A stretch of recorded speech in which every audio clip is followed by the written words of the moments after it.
Welcome to Mom Talk. I am Beth, and I am one of the team members at SmartSocial.com. And this week, Andrea is feeling a little under the weather, but it works out for us because we get to meet our newest team member, Rachel. We are so excited that Rachel has been with us for about the last month or so. She started right before the holidays. She came in and totally understood what we do and understood our audience of talking with other parents. So we're so excited that Rachel is with us doing the day-to-day work with Andrea and I to produce all of our content at SmartSocial.com. So welcome, Rachel. Do you want to tell us a little bit about yourselves and why you feel so connected to other moms that might be listening to Mom Talk today? Sure. So for starters, I have 6 kids. So we've dealt with most of the issues that we're writing about. I've got younger kids and older kids. So I've got 3 teenagers and then 3, they like to tell me they're tweens, but my youngest are 8-year-old twins, and then I have a 10-year-old, but she's counting down the days until she's a teenager. So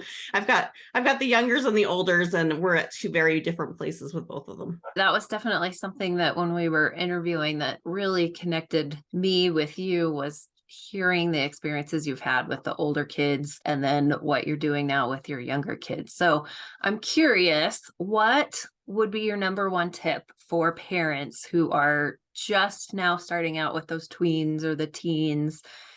You've survived that stage of life so far. So we're in the process of surviving. Aren't we all?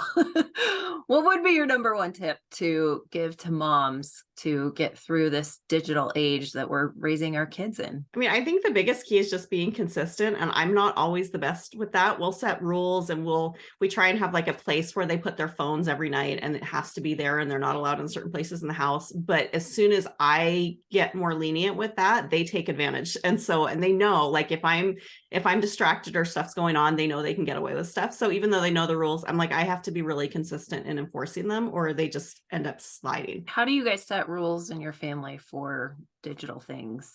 We've changed over the years. So I used to be super, super strict. We didn't have any electronics in our basement because I felt like upstairs, it was just easier to keep track of everything because that's where we spent more of our time. We changed a little bit during COVID. My kids were doing like virtual schooling, and that's kind of transitioned us into more. Plus my kids were getting older during that time. So I've got 2 teenagers who really just needed the private space. They've got Zoom classes. They still have times where they've got to do meetings with like the writing center at school and stuff like that, where they can't be up in the main living area with younger sisters running by and like dodging in and out of their Zooms. And it just doesn't work. That was like the line I drew, that nothing would be in the basement, but I'm like, it just didn't work with where the stage that we're at right now. And so we've had to kind of work around that, where they have computers in the basement now, but they're still in an area where everybody can see their screen, but they can kick everybody out if they need to. And so it's just kind of evolved over time. We take it day by day, I guess, depending on what the needs are and what's going on. We still set really firm boundaries with bathrooms and bedrooms. Like that's just a no. No electronics go in there, but they do have kind of a little bit more private space now just because it's been a need. Yeah. Day to day, I think, is the advice all of us can use. I think sometimes, especially in the work that you and I do every day, it's easy to be hard on ourselves because today wasn't a good day, or somebody broke a rule, or I wasn't strong enough on upholding the rules in the house. So I love that tip to go day by day. It changes so often too. Like it's hard to be like, this is what we're going to use. This is what we're going to do all the time. And I think my kids, I know they're smarter than I am, and they're learning faster than I am. And so as soon as I feel like I'm on top of something, they have figured out how to get around it. And it doesn't help. I've got 2 teenagers doing IT college classes. And so I'm sure that if I set something in place, they could easily get around it if they wanted to. So we try and just make sure they know the rules, they know the expectations, and they know the consequences if they don't follow that. I love that. Just making sure everybody's on the same page with all of it is so important for us. Thank you for sharing those tips. Do your kids have their own phones? Are they all on that stage that everybody's? They do. So I actually give my kids phones fairly young, and I've gotten a lot of pushback from like neighbors and stuff because they're like, well, my kid doesn't have a phone and they don't want to see your kid with a phone. But for me, it made me feel better if my kids were going off somewhere where I couldn't get in touch with them. I wanted to be able to call them and make sure. And we were coming from a different place where we've had some safety issues at school before and different things. And I didn't want my kids somewhere where I couldn't reach them, but they've had very clear boundaries and rules with them. Even like my younger kids do have phones. My youngest have Gab phones because then they don't have access to any of the apps. So I don't have to worry about that. There's not too much they can get distracted on that one with. But like if we even over the holidays, we went on vacation and I don't feel secure with my kids walking around. If they tend to wander. My kids, I don't know, they've all wandered. And so if they wander off, I hate that feeling of not being able to find them. But I don't know, we've just had conversations about how to use it in a good way, how to make sure it's keeping them safe and not hurting them. And it's worked out well for us. We've had to change how we do things over time, but overall it's been pretty good. That's great. I think every parent, every family has to make that decision on their own. You guys have a reason for it and that it's made you feel comfortable, and then doing it has made you feel comfortable. So I think a lot of folks are worried that it's a decision that they can't go back on. You can always take the phone away again. So if you are having those types of worries, you can try it out. And if it doesn't work, try something else. So yeah, and we've definitely had times where we've taken phones away, or they are only allowed to use it when they leave the house. If they're playing games too often or they're not following the rules, then they get it. They can check it out when they leave the house and they give it back to me when they come back. And I don't know, it just changes based on what the needs are at the time. That's a really interesting one. I might start using that one. We've only let our almost 13-year-old have the phone in the house. And sometimes, very rarely, if she goes out with friends. But now we're going to add some data to the phone. Maybe that's a good one, is you can have it when you're gone. And then we limit it a lot more when you're home, because what's driving us crazy is just sitting there and staring at it. And I do that with my girls. It's hard when they've got older siblings because my boys do like to play games on their phone. Like that's kind of their release after they're done with all their homework and stuff. They like to relax and play some games. And I don't mind it in moderation, but my younger girls will see their brothers doing that. And so they want to just sit on the couch and play games. And I was like, no, we're not getting into that with you yet. We're like, if the 17-year-olds and the 19-year-olds and stuff, and they can kind of make that choice for themselves. But if you're 8, you don't get that choice. So they get it when we're going somewhere that they need to be able to reach me. Andrea and I have talked about that on MomTalk before, how our kids see and want to copy what we're doing. So I have to be very aware of what my kids want to do based on what they see me doing. So yeah, it's not just siblings. It's mom. Sometimes I'm the worst probably in my house at spending too much time on my phone. And when I've got times where I know I want to scale back, I tell my kids to monitor me because they love that. They're like, oh, we're going to tell you can't use your phone, or I'll let them be in charge of holding my phone or something like that if I really don't want to be using it. And they love that because it keeps them on track and they know that I'm working towards the same goals as them. But I'm like, that's more effective than me like putting my phone somewhere in the other room, because they will not let me touch it if I tell them to let me touch it. Accountability buddies are very good. That's awesome. And they're learning that lesson from you too. So I think it helps you, but it helps them in the long run too. You know, we're just starting to build into the phone. And the other night she was on a video chat with her friends for like 2 hours. And we just kind of laughed. Like, I remember being 13 and on the phone for 2 hours, talking about nothing, but just giggling and having a great time. And that's where she is. Really just a tool. Like that's the best. My daughter's friend, my 10-year-old's friends just got phones for Christmas and she loves it because she can text them now. It like takes me out as the middleman instead of me like having to talk to their mom and having to arrange a play date. They just text and be like, hey, we're meeting up at so-and-so's house. And that's been great for independence, I think. They can just kind of take charge and plan things on their own sometimes too. Which is hard for me as a mom sometimes. Like, you're doing what? You're going where? I'm supposed to take you where? Like, is anybody ever going to tell me that? Well, we are so excited that you are part of our team. Andrea and I are both super excited. I know Josh is excited that you're with us too. So welcome to the SmartSocial team. I'm excited to be here. Well, let's take a really quick break from our podcast and hear from Josh about the newsletter that you are helping us deliver twice a week. And then we'll be back, and I want you to go through one of the resources that you recently helped with about the AI writing tools. I think a lot of parents are seeing that and hearing about it. So there's probably a decent understanding of what these tools are, but now is our chance to talk about it from the mom perspective. So we will be right back to hear about all of that. You're listening to the SmartSocial.com podcast. Each week, we help parents and educators keep students safe on social media so they can someday shine online. Make sure you join our newsletter to get the most up-to-date social media alerts at smartsocial.com/newsletter.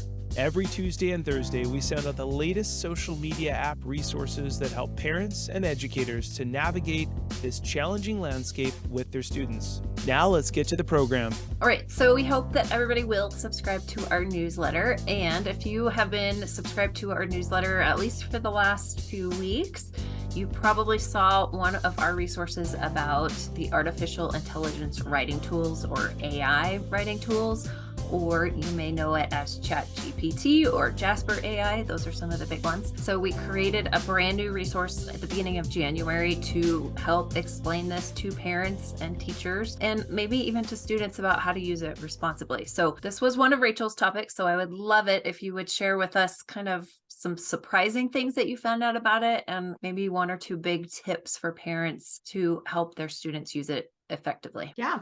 So I actually heard about this from my 17-year-old son because he started playing around with this with his friends at school. They weren't using it to cheat, which is one of the big concerns with these. Like, all the teachers are real excited because you can use this to write papers or essays or anything in theory, but we'll get into that in a minute. But they'd plug in a bunch of different variables and have it write nonsense stories about different things or write silly letters. They were even doing, there's an image-based one too, where you can plug in a bunch of different things and have it draw you a picture of something that you can tell it. And so they just thought it was hilarious. It turned into almost a game for them. They would play around with it, and then they would also use it for kind of Google, because you can ask the ChatGPT questions and it will respond to you. So there's a lot of positives. The downside of that is, obviously, if you've got an AI writing tool, it can create content for you for school. And teachers don't love this because it's really hard to figure out if something has been written by an AI or by the student. Everybody's trying to come up with ways to differentiate them, but they haven't found anything. There's a few little tools out there that try to tell you if something's been created by an AI tool, but they're not accurate. Most of them, they just don't work very well. The downside I've played around with these a lot over the last month. They're really fun to do. Like, they're great for brainstorming. I think if you're kind of stumped on an idea and you can say, give me ideas for an essay, and it will give you a whole bunch of titles or topics or starting points, and it can kind of get you thinking. And that's one of the things that I think it's really useful for. The problem is when students go in there and think it's like an easy way out and they want it to write a full essay. I've actually tried that. I tried to go in and like take some of my son's assignments and use ChatGPT to like do the assignment just to see if it was possible. And it's grammatically correct. It writes really well, but it doesn't organize its thoughts like a human would. And so I've noticed if you let it keep going, it will repeat ideas over and over again or talk in circles. And so it's not a great option, I don't think, even if you're on a time crunch or want to cheat. It's not a great option to use for schoolwork, because that original thought and those ideas are what really adds value to those assignments for students. Yeah. And I, aside from working at SmartSocial, I teach some online college classes where this has been a big issue that's come up. And for most of the classes that I have and the writing assignments that I do, a lot of our requirement is about research and citing the research. And from what I've seen, the AI writing tools don't do that at all. So like you said, I think it's a great way to start getting ideas. But ultimately, when it's a research-based paper, the students still have to do the work. So I remember 15 years ago when I started teaching online, my biggest pet peeve was students using Wikipedia as their only research source. You know, it was a good place to start getting ideas, but they had to continue it on. So I feel like that's kind of the today of, you can start here, but don't stop there. Keep going. I think, and it's not going to cite anything. It's not going to form any new opinions. So if there's a writing assignment where you have to come up with ideas and thoughts on it, like your own personal thoughts, it's just parroting what it finds online. So it's not really giving you any new information, and you might get a grade on it and pass the course, but it's not going to give you a great grade, and you're not going to learn the material. Ultimately, we hope that that's what our students are trying to get out of going to school, is learning the material, not just the grade. But there's so many discussions out there amongst educators of how to incorporate AI into the classroom and teach students how to use it effectively. I love that idea, is presenting it to students and saying, here's a tool, let's figure out together how to use it effectively and ethically, and use it as a resource instead of something to cheat, and kind of putting it in front of them first and coming to that lesson. I think as a writer at heart, I'm still kind of pushing back against it of, don't take my jobs away. But honestly, I don't think the limitations it has right now, it's at the point of just totally taking over our jobs. But there are some really good resources. You and I have talked about how it will help with making social media graphics. So there's just so many different paths that I think this could go. It's going to be interesting over the next probably 10 years to see where this takes us. And I don't think it's going away. Like, it's developing and it's going to continue to improve. The interesting thing is I talked to several people about it who work professionally as writers, and their companies are actually hiring people who are good at using some of these AI tools to create stuff like ads and product descriptions. So for companies that run e-commerce sites, they use these to create the product descriptions because it's just kind of tedious. And so for students who learn how to use the tool well, because there is a skill, like you can't just plug something in. There's using outlines and there's feeding it the right information and using it in a way that it outputs the information that you need. And so for students who get good at that, there may be a job market out there for some of these things using these tools. Yeah, I think critical thinking is something we all want our kids to have. And this is one more way to practice all of that. Great takeaway that you had from it. So. All right. Well, we have had so many great topics just in the last 3 weeks of January. Should we go through a few of the big items we've talked about? Yeah, sounds great. One was about the Life 360 app. And this was a guide that we've actually had at SmartSocial for quite some time, but we realized that some of it needed to be updated and changed. So we have a brand new version of our Life 360 app, what parents need to know right now. And essentially this app is a family locator. It can track other users in real time. We've heard feedback from parents who use it that they like just knowing where their kids are at all times. It's also a great in between if you have different device types. So if you have an iPhone and your kids have an Android, it makes it really easy to bridge that gap between different types of devices. So if you are interested in finding some type of tracking for your kids, Life 360 might be an option. And we have lots of tips and information on the website about that specific app for you. And then the other one that we actually had 2 resources about that I think, Rachel, you had some really great ideas about is about password managers. So at SmartSocial, we use a manager called Dashlane.com. We're a working family. We all share passwords within the company with each other, and Dashlane makes it so simple as a company, but we also see the great potential benefit for families to share it. So Rachel, tell me what we were talking about before about kids just sharing passwords. Well, I think everybody should have a password manager. You mentioned how younger kids maybe don't have access to some of these things, but one of the things I've noticed with younger kids, if you have those easy to remember passwords, and we're guilty of that too. For a long time, we would use the same password that my parents used. And so everybody in like my whole family knew our passwords to everything, and we would just do variations of that. And I had a few passwords hacked. And so I realized how important having those generated passwords that were more secure was, and having a different password for every account you use. But even just, we've got like a code on our front door to enter in, and that's not something you can put in a password manager. But my little girls went around and told all their friends the code. And I think all of my neighbors and everybody, all of their friends know the code to get in our house. All of my teenagers' friends know the code to get in our house. And that's just, it demonstrated to me what can happen, even like with a Netflix password or any of these family accounts you have. If your kids know the password and it's easy to remember, it's so easy for them just to verbally share it, and it gets out of hand quickly, and you can't get that back without changing the password. So having these password managers makes it so much easier to keep it secure and stay on top of all of the passwords you have, because everybody has a lot. We all have tons of passwords to remember. Yeah, we have tons of passwords. And then we always recommend knowing your kids' social media passwords as well, which they can go in and change it at any time and you don't even know it. But if it's all updated through a password manager, then it can kind of help keep everything together. So we have 2 resources, like I mentioned. One is about best password manager for families, and that resource is really how to use password managers as a family, and then best tips of, like you talked about, creating unique passwords for every website, making them challenging, difficult to guess, and how password managers can help you accomplish that and not get locked out of things. And then the other one is actually an expert guest blog that we have lots of tips. You think, yeah, they're your best friend, even your boyfriend, your girlfriend. The answer is still no. This expert guest blog helps students understand why that's not such a good thing, even if they're your best friend. So kind of 2 different resources there. One is probably directed more towards parents with the best password manager for families. And then hopefully that can I share my password with my best friend is more directed towards students and helping them understand the ins and outs of password safety. So one more thing that we have coming up, actually this week is our first live event for 2023.